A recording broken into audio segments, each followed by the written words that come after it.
Olá, estamos aqui para falar sobre gestão escolar e, especificamente, a gestão democrática na escola e a pandemia de Covid-19, no caso de Manaus, nos anos de 2020 e 2021. Primeiramente, vamos nos questionar: o que é gestão escolar? E o que é uma gestão democrática na escola?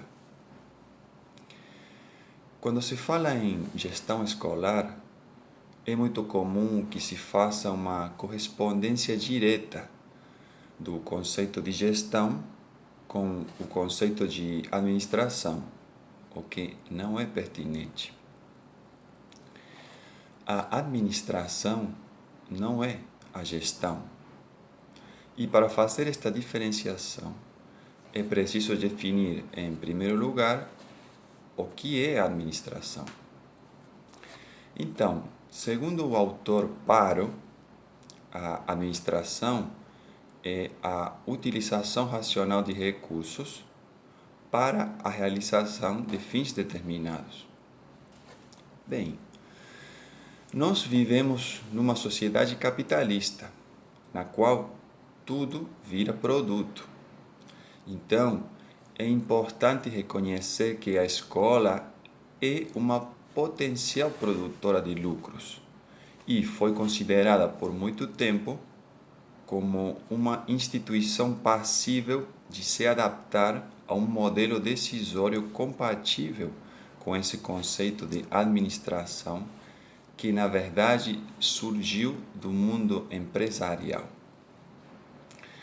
Mas acontece que a escola, ou melhor dito, a instituição escolar, ela possui uma especificidade própria, no sentido de que estamos lidando não apenas com recursos para serem utilizados de forma racional, mas, e sobretudo, estamos lidando com uma comunidade de aprendizagem.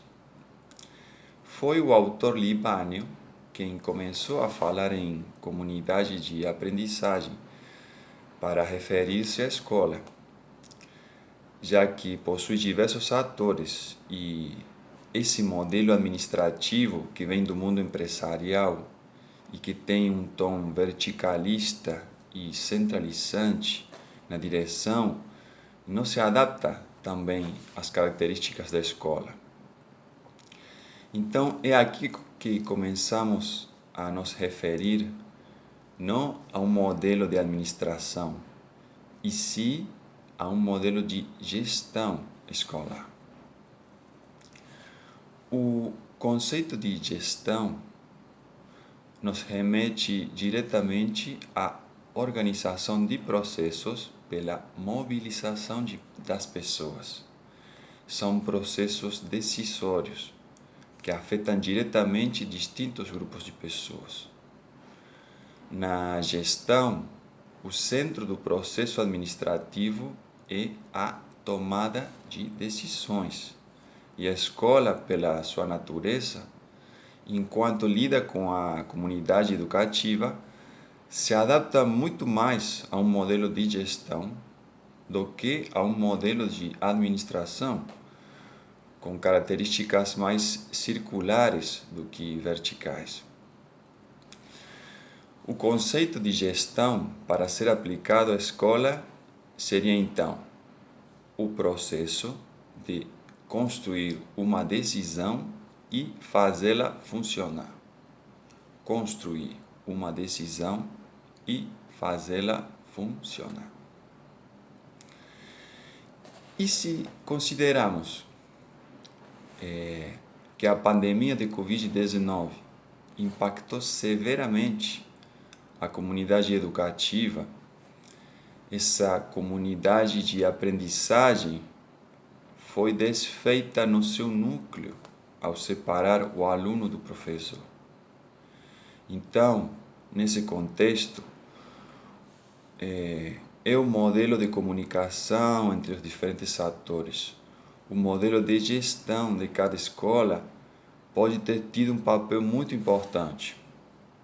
Eu conversei com alguns gestores de instituições de ensino e me foi transmitida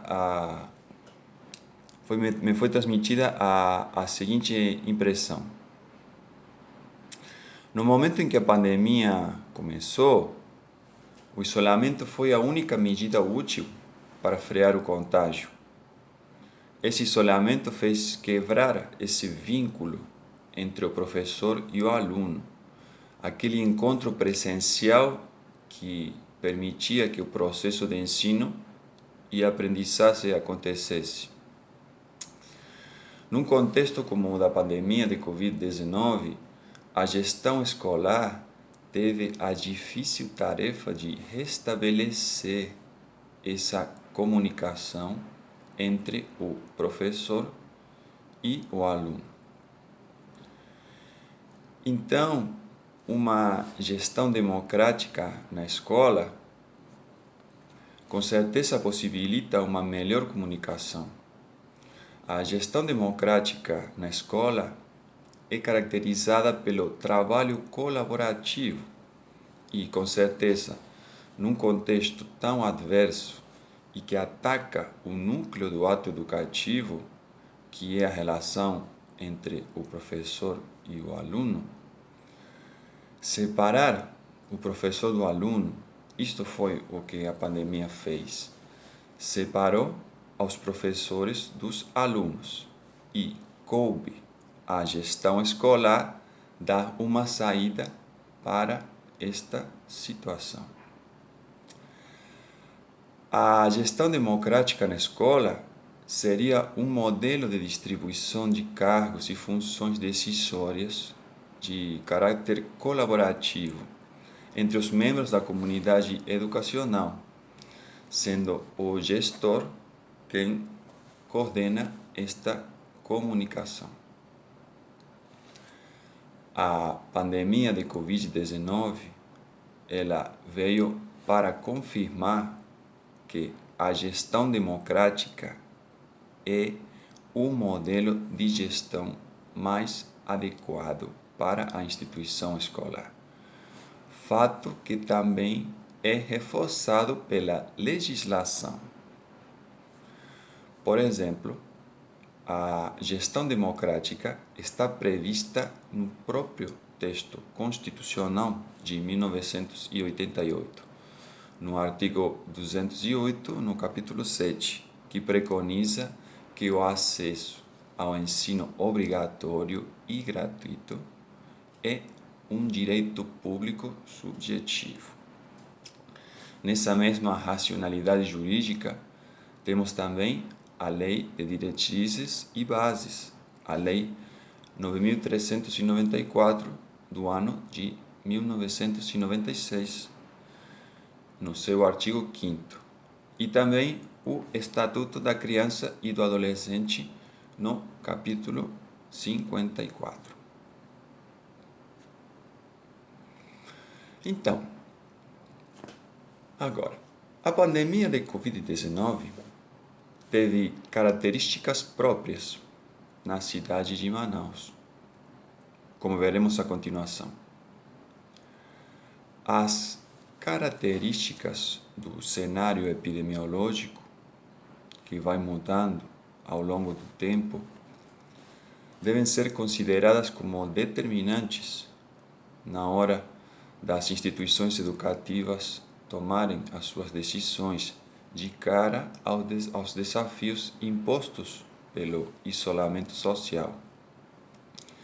Devemos lembrar que a Covid-19 é uma doença infecciosa de caráter respiratório altamente contagiosa e para a qual, num primeiro momento, não existem remédios ou vacinas. Em Manaus, o cenário epidemiológico da Covid-19 pode ser dividido em 5 momentos. Temos o primeiro momento, que é o início da pandemia. Logo após serem identificados os primeiros casos mundo afora, no fim do ano de 2019, que acabaram dando o nome de Covid-19, nos primeiros dias de março de 2020, são detectados os primeiros casos da doença aqui em Manaus.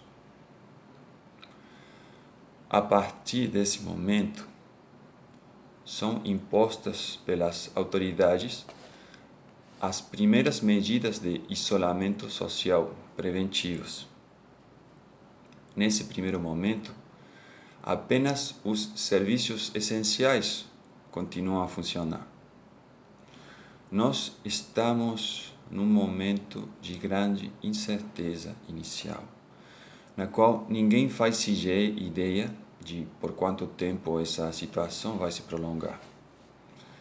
Então, nesse primeiro momento, ainda existe uma expectativa de que seja uma coisa curta, que vai durar pouco tempo e que em breve a normalidade vai ser retomada. Então, por enquanto, nesse primeiro momento, não é elaborada uma estratégia alternativa de médio ou longo prazo. Decreta-se apenas uma suspensão de atividades por tempo indeterminado, na esperança de que esse tempo seja breve, o que acaba não acontecendo. E assim, gradativamente, desse primeiro momento inicial, começa-se a delinear um segundo cenário, no qual começa um aumento acelerado de casos, um aumento de hospitalizações e, infelizmente, um aumento nos óbitos. Dessa forma, a curva epidemiológica começa a ficar muito acentuada, até o ponto que nós chegamos entre os meses de abril e maio, no segundo momento da pandemia, que aqui eu vou chamar de colapso funerário, que foi o que aconteceu aqui em Manaus. O segundo momento da pandemia, que seria na verdade o pico da primeira onda, faz que o despreparo e a falta de estrutura levem a uma situação, uma saturação do sistema de saúde, a tal ponto que, pelo elevado número de óbitos em pouco tempo, o sistema funerário também entra em crise, com a falta de caixões, que tem de ser trazidos às pressas de outros estados, e também a abertura de valas comuns para dar sepultura às vítimas da doença. As imagens de Manaus circulam mundo afora, mostrando as valas comuns abertas de modo emergencial pela prefeitura. Hoje, em novembro de 2021, o atual prefeito está propondo, considerando que a vacinação já está avançada, está propondo retirar os corpos das valas comuns e dar uma sepultura adequada por separado. Então, após o pico de maio de 2020, a situação foi melhorando aos poucos nos meses seguintes.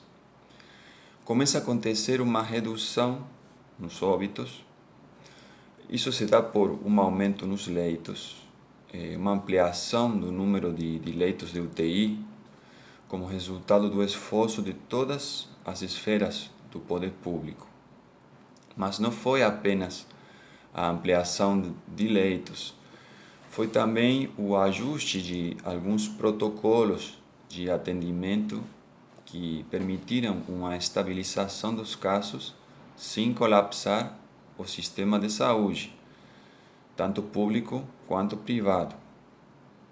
a própria população também entendeu um pouco melhor a importância do distanciamento social.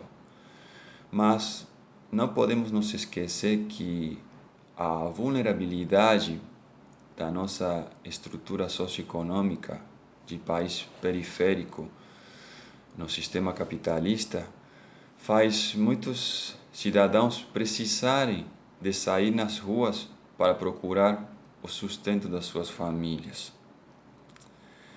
Por isso, a nossa fraqueza estrutural influiu também para que não fosse possível aplicar um modelo de lockdown severo, porque não existia, então, uma rede de assistência apropriada para que as pessoas ficassem em casa.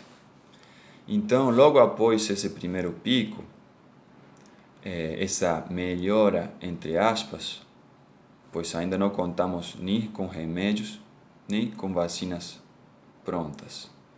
Nós temos uma melhoria, uma espécie de melhoria a partir de junho e ao longo de julho, agosto, setembro e outubro. Então, enquanto a pandemia piora no resto do Brasil, aqui em Manaus está estabilizada após essa primeira onda. Estamos diante de um terceiro momento da pandemia, onde se ensaia uma abertura parcial, impulsada fundamentalmente pela necessidade da reativação econômica. Então, assim que possível, os governos começam a flexibilizar as atividades não essenciais aos poucos, sempre vigiando a curva de contaminação. Então, nesse terceiro momento, nós temos uma reabertura parcial sem vacina. Essa seria a caracterização do terceiro momento, uma reabertura parcial sem vacina. A incerteza é ainda muito grande. E no contexto internacional, grandes debates acontecem em torno à eficácia de remédios e tratamentos, e se questiona muito o desenvolvimento acelerado das vacinas e os impactos que isso possa ter na população. Assim, ao longo da segunda metade do ano de 2020, muitas pessoas, não todas, começam a sentir uma falsa segurança, no sentido de que, após o que nós passamos em maio, naquele pico, aquele colapso funerário, isso daí não vai se repetir. Essa era a sensação que se tinha algumas pessoas nesse terceiro momento. Quando conversei com os gestores sobre este assunto, sobre este momento, eles também me falaram sobre essa sensação de falsa segurança naquele período e que foi o que acabou criando uma falsa expectativa de volta à normalidade na população. E o que acontece na realidade é que a partir do mês de novembro de 2020, o cenário epidemiológico começa a mudar novamente. Se observarmos os dados da Fundação de Vigilância e Saúde do Amazonas, é possível constatar que já a partir de outubro começa o aumento de casos diagnosticados, o que significa que no futuro as internações vão aumentar também em novembro de 2020.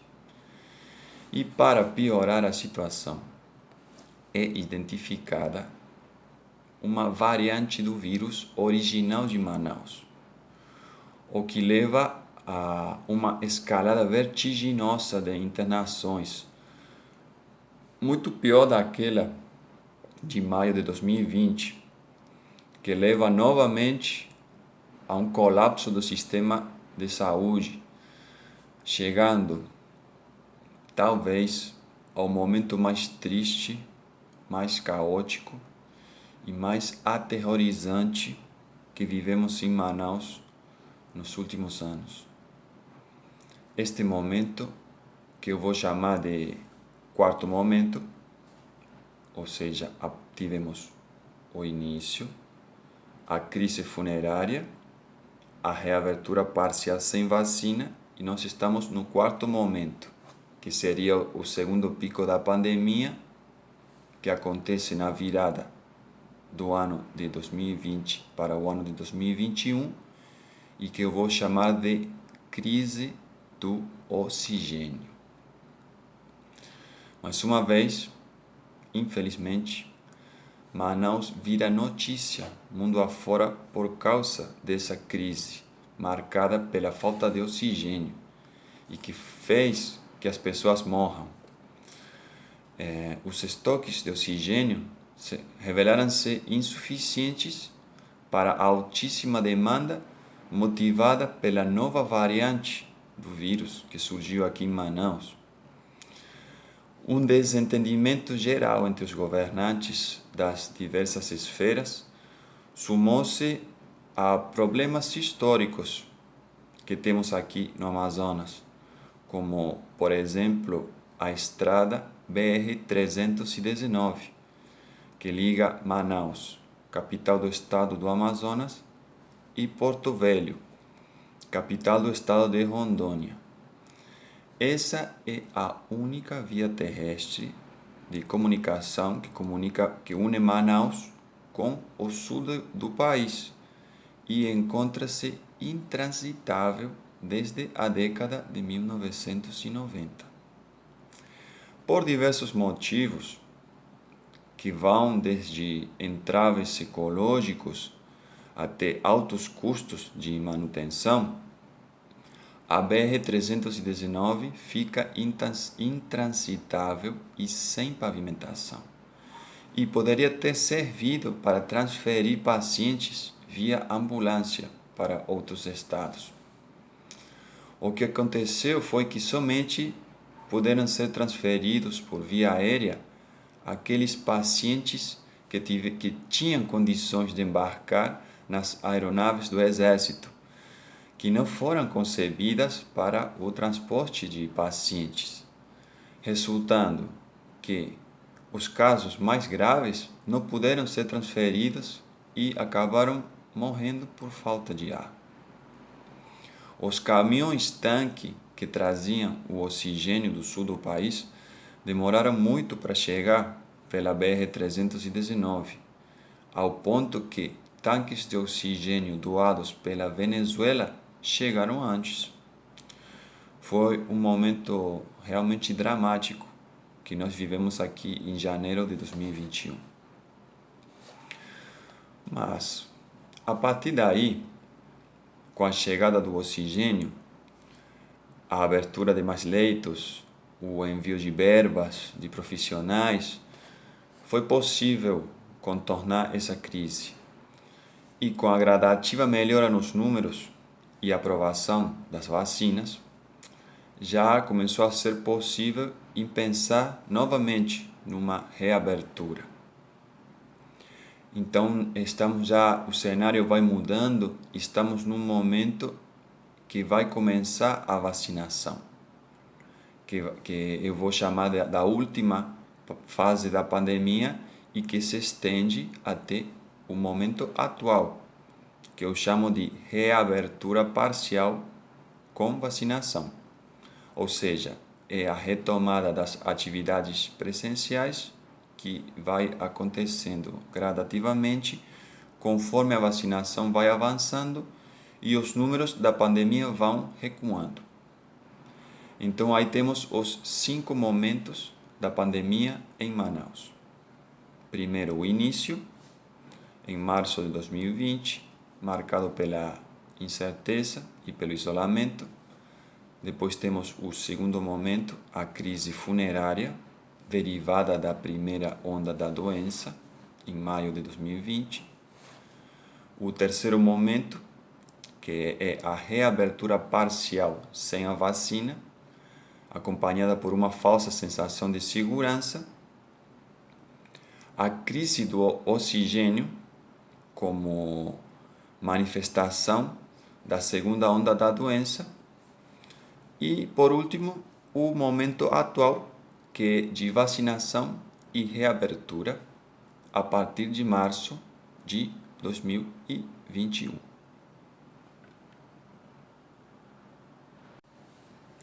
Agora, diante dessa conjuntura, desse cenário que foi mudando ao longo da pandemia, quais foram as medidas tomadas pelos gestores das instituições escolares? Bem, eu conversei com alguns deles e consegui identificar algumas ações. No primeiro momento da pandemia, no início, momento de incerteza absoluta, a medida adotada pelas escolas foi o recesso, ou seja, a suspensão das atividades para os alunos. Enquanto as atividades estão paralisadas, já iam sendo buscadas alternativas para contornar a situação. Começam a ser feitas reuniões virtuais entre a coordenação e os colaboradores para discutir os primeiros passos para a instalação do que mais adiante vai ser o ensino híbrido. Nesse momento, são discutidas as alternativas tecnológicas que permitam reatar essa relação entre professores e alunos que foi cortada pelo isolamento social aplicado pelas autoridades sanitárias. Então, enquanto as famílias aguardavam, a gestão da escola trabalhava febrilmente junto com o departamento de informática para conduzir a adequação tecnológica da comunidade educativa. Essa adequação tecnológica vai incluir tanto a instalação de equipamento no próprio edifício da escola, como a capacitação na utilização de softwares para o ensino remoto, como o Google Classroom ou o Google Forms. É feito o cadastro e a incorporação de todos os alunos aos novos sistemas. E conforme o tempo vai passando, o ensino remoto vai se concretizando aos poucos. E inclui também o cadastro dos dispositivos que as famílias vão utilizar para acessar os sistemas. A coordenação decide, nesse momento, abrir um canal de comunicação direta via WhatsApp para ajudar aos responsáveis pelos alunos e professores também com a utilização dos novos recursos, atendendo com flexibilidade de horários, para que todos possam ter suas dúvidas sanadas, sejam professores ou responsáveis de alunos. Por essa via de WhatsApp, aquele pai ou aquele professor que estiver com algum problema de acesso ou uma dúvida, pode entrar em contato direto com a equipe de manutenção, sem passar pela coordenação, o que agiliza muito o processo que permite a adequação tecnológica acontecer mais rapidamente.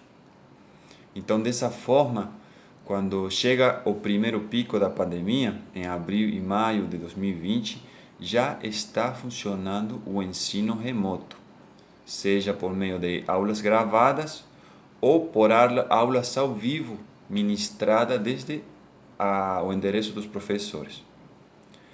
Então, enquanto acontece a crise, o isolamento fica mais severo e também começam a acontecer as aulas de educação física, exigindo que os alunos enviem vídeos das atividades solicitadas. A atividade física ela é fundamental no desenvolvimento da aprendizagem e o isolamento acaba forçando o sedentarismo e por isso a importância de reativar as aulas de educação física. Também vai se pensando a volta dos professores ao edifício escolar, para que as aulas sejam ministradas desde a escola e não mais desde a casa dos professores, considerando que nesse momento já foram instaladas as câmeras e o sistema de internet que pode oferecer melhores condições para ensinar, para oferecer uma melhor qualidade na transmissão das aulas. Estamos nos estágios finais da preparação para o ensino híbrido, que vai começar a ser implantado logo que o cenário começar a estabilizar nas mortes e nas internações, nos meses que vão de julho a novembro de 2020. O ensino híbrido consiste no professor em sala de aula, no edifício da escola, utilizando máscara e distanciamento, com alguns alunos, e o resto da turma em suas casas, assistindo à aula de forma remota. Acontece um revezamento diário entre os grupos que vão assistir presencialmente e online. Para os alunos presenciais, são estabelecidos protocolos de segurança similares aos adotados pelos professores, ou seja, aferição de temperatura, disponibilização de álcool em gel, uso obrigatório de máscara e protocolos especiais para a retirada dos alunos do edifício escolar, a modo de evitar aglomerações na hora da entrada ou da saída. Com a piora da pandemia no resto do Brasil, a situação estabilizada aqui em Manaus, após a crise funerária, na rede privada, onde eu tive a oportunidade de conversar com alguns gestores, mais alunos começam a frequentar presencialmente, claro, respeitando o limite de 50% de ocupação das salas de aula. Estamos no meio de uma reabertura parcial sem vacinas, que vai se estender até o final do ano letivo de 2020 aqui em Manaus, e que acaba na esperança de que o 2021 vai começar também de forma híbrida, mas não é o que vai acontecer na realidade, porque assim que as escolas entram de férias, acontece o surgimento da variante de Manaus e a crise do oxigênio. De modo que a volta planejada para fevereiro de 2021 é posta em dúvida por esta situação. E novamente, eu acho muito interessante isso aqui, a coordenação da escola volta a ter um papel fundamental na articulação da comunicação para tomar a difícil decisão de como e quando voltar. Aproveitando todo o sistema de comunicação montado, é feita uma consulta via Google Forms, para que seja feita uma votação entre todos os responsáveis dos alunos para decidir de forma democrática. O resultado é, mais uma vez, o recesso até meados de março de 2021 e a reposição das aulas em sábados letivos ao longo do ano. Vemos aqui que a gestão escolar, da mesma forma que fez no início da pandemia, ela soube delegar funções, soube descentralizar as decisões para atender às demandas da comunidade educativa. Então, aos poucos, a vacinação começa a avançar e foi feita uma conscientização dentro dos conteúdos sobre a importância das vacinas. Foi feito um esforço para acelerar a vacinação dos professores, que foi a prioridade assim que as primeiras vacinas estiveram disponíveis. Felizmente, a vacinação foi avançando e permitindo a volta gradativa para o ensino presencial, mas mantendo os sistemas de ensino híbrido funcionando para aqueles que, por alguns motivos, ainda precisassem ficar em casa. Foram mantidos os protocolos de segurança e foram ajustados os referidos à saída e entrada do estabelecimento. Bom, esses foram os momentos e foram as medidas tomadas. A modo de consideração final, nós podemos dizer que o legado dessa pandemia foi o acontecimento de uma revolução 4.0 na educação, porque todo o processo educativo acontece de forma online. E a área da escola que mais tem protagonismo nesse momento é a área da gestão escolar, que como ela adotou uma postura democrática, isso deu celeridade e deu a chance de resolver os problemas mais rapidamente, uma abordagem democrática e a abordagem apropriada para a instituição escolar.